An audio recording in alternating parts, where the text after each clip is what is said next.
মুসলিমরা যখন যুদ্ধ শুরু করে তখন তারা বলে নরেন তাকবীর আল্লাহু আকবার।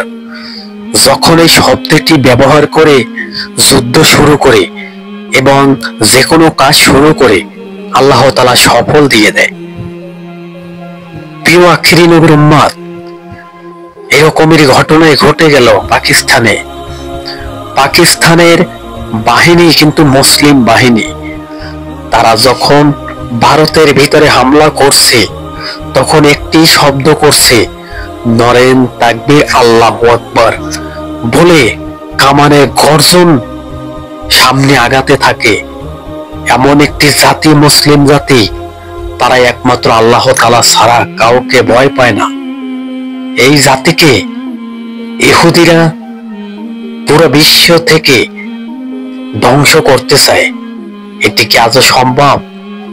আল্লাহ তাআলা যে জাতিকে পছন্দ করে ওই জাতিকে কেউ ধ্বংস করতে পারে না এবং পারবেও না।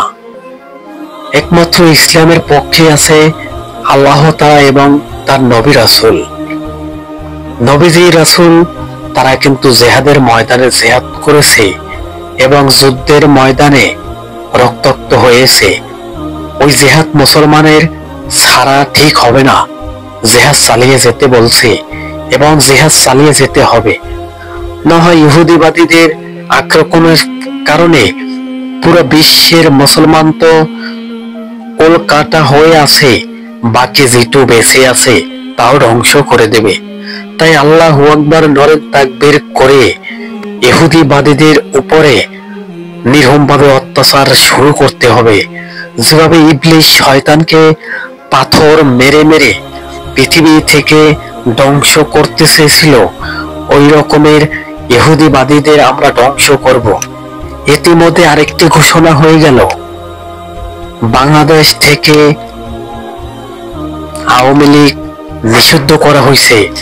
যদি আওয়ামী লীগ নিষিদ্ধ করা না হইতো তবে ওরা কুকুরের মতো আবার বাংলাদেশে আইসা যাইতো।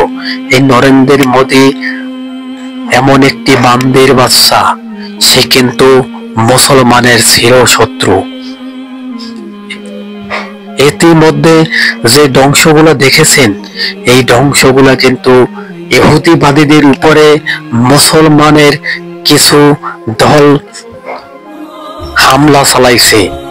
আসলে এটি ঠিক কাজই করেছে। ওরা আমাদের মসজিদ ভেঙেছে, ওরা আমাদের মাদ্রাসা ভেঙেছে।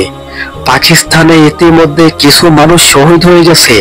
এই সমস্ত মিডিয়ার বাচ্চাদের ধরে ধরে কসাইয়ের মতো জবাই দিতে হবে, না হয় ওরা শিক্ষা হবে না। এই সমস্ত ইহুদিবাদীরা আমাদের পুরো বিশ্বের